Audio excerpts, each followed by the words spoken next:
you know more or less how much you can expect to make, say fresh out of college? It's fine if you just give us a range. Sure.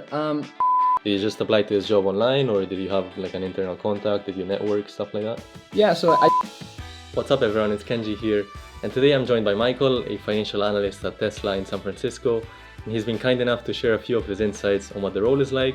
So firstly, we'll look at more of the recruiting side, so how he got the job, the interview process and all of that stuff. And then secondly, we'll look into more of the day-to-day and what he usually does in the role. So let's get into it.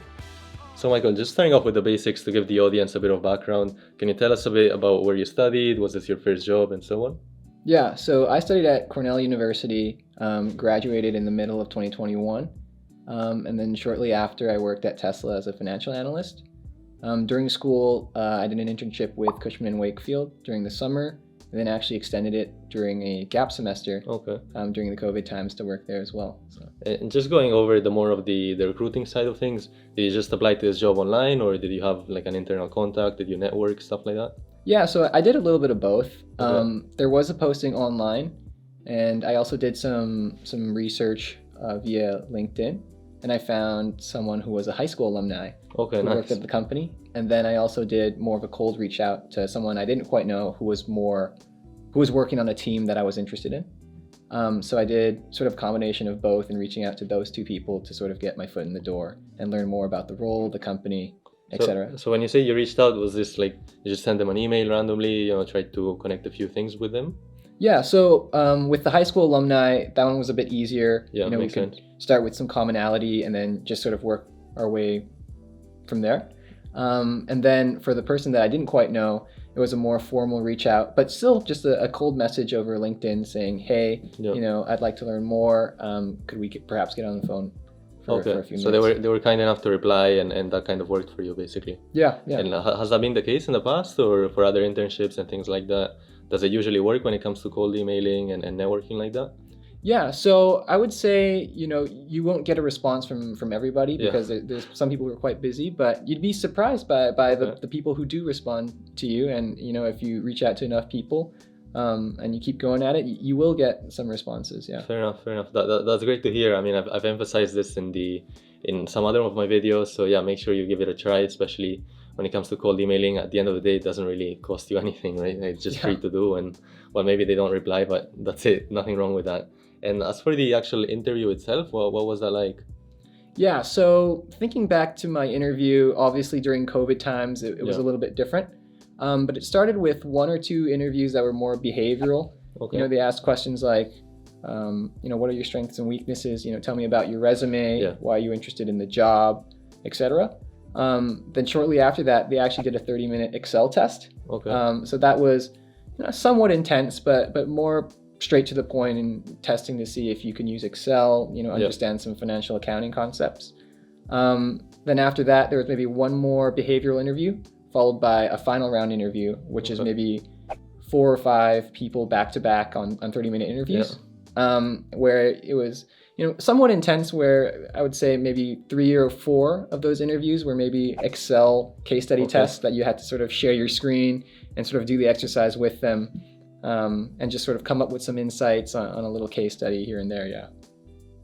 And speaking of Excel stuff, we actually have one big announcement, which is that we've released our very own Excel course for business and finance roles, where we teach everything we know about Excel, specifically for people either looking to break into the business or finance industry, or those in it trying to level up their Excel game.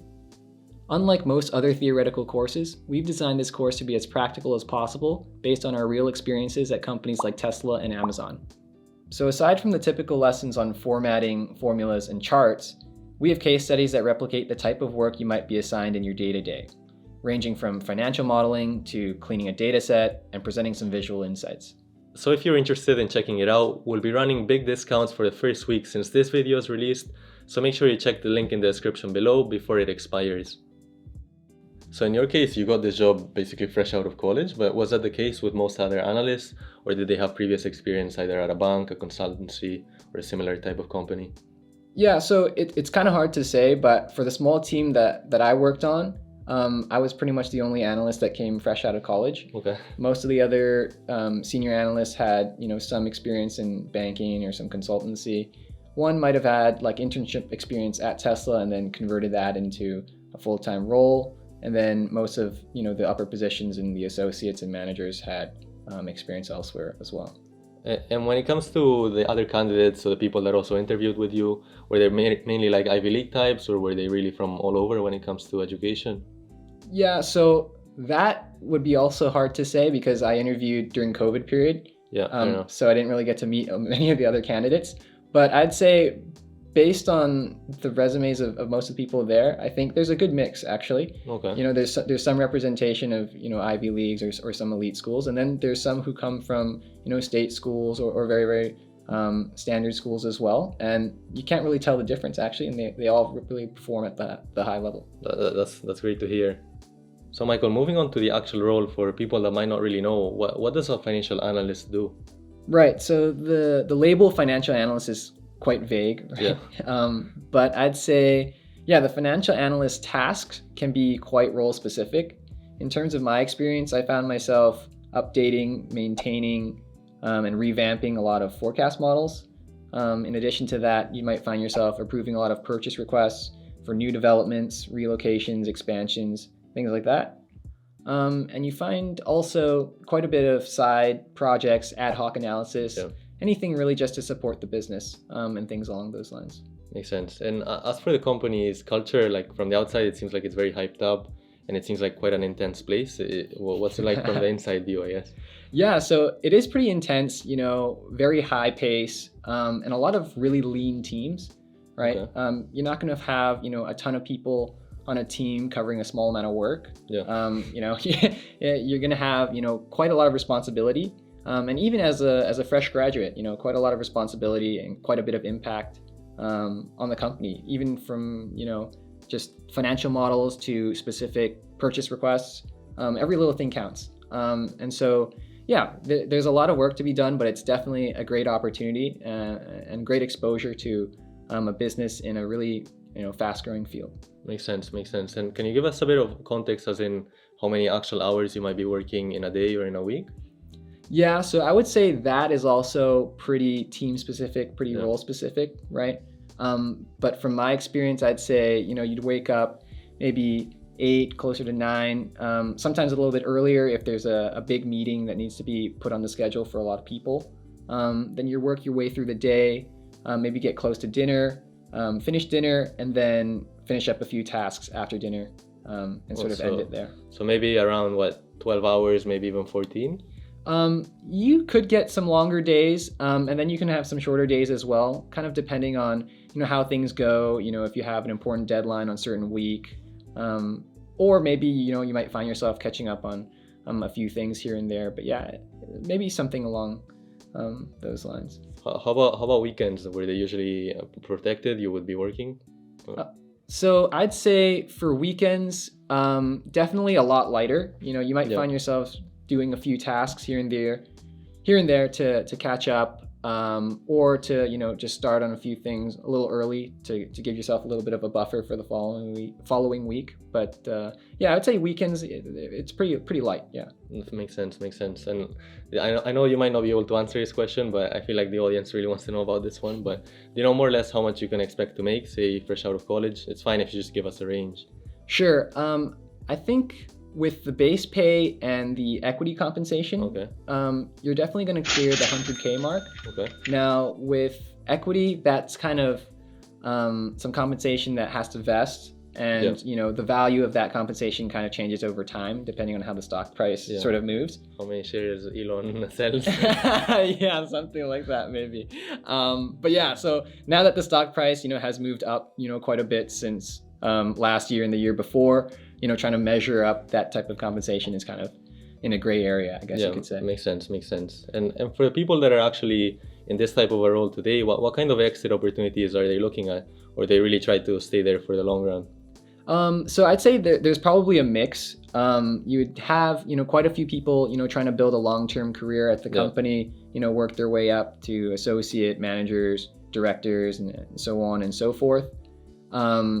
And really go down that CFO track, I guess you could say. Yeah. And then there's some who leave. There's some who start their own thing. There's some who move on to investments, maybe an investment firm, asset management type firm, kind of wherever I think that they can apply their skills that they've learned there and go forward. Yeah. Makes sense. And so for people that are maybe either current students or working professionals aspiring to break into this kind of a role, well, what advice would you give them? Sure. Yeah. I think technical skills are a good way to go about it, to make yourself, a marketable candidate. Right. I'd say Excel is definitely a must.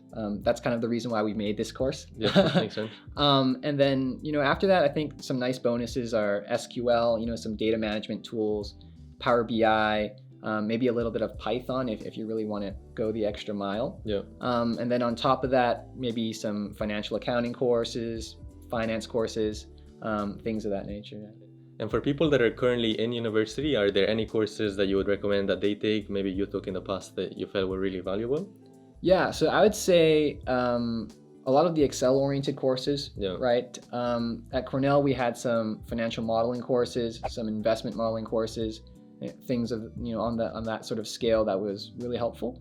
In addition to that, financial accounting courses, general investment courses are really nice. And then to go back to more of the technical skills, I'd say something like Python or maybe like a small statistics class would be very helpful as well. And do you find yourself often using PowerPoint as well? Is that something that you use on your day-to-day or not really? Yeah, I'd say PowerPoint is definitely a solid tool to have on your tool belt, just because when you communicate with upper management or bigger parties internally, that's normally the way you sort of go about it. Yeah. Makes sense. Those are questions that I had prepared for Michael. Feel free to drop some in the comments if you have any questions specifically for him. He'll be looking out for that as well. Feel free to check out some of these videos over here on Excel for Finance if you want to level up your Excel skills, or this other free video on discounted cash flows if you're interested. Big thanks to Michael for making this happen. Hit that like, hit that subscribe if you enjoyed it, and I'll catch you in the next one.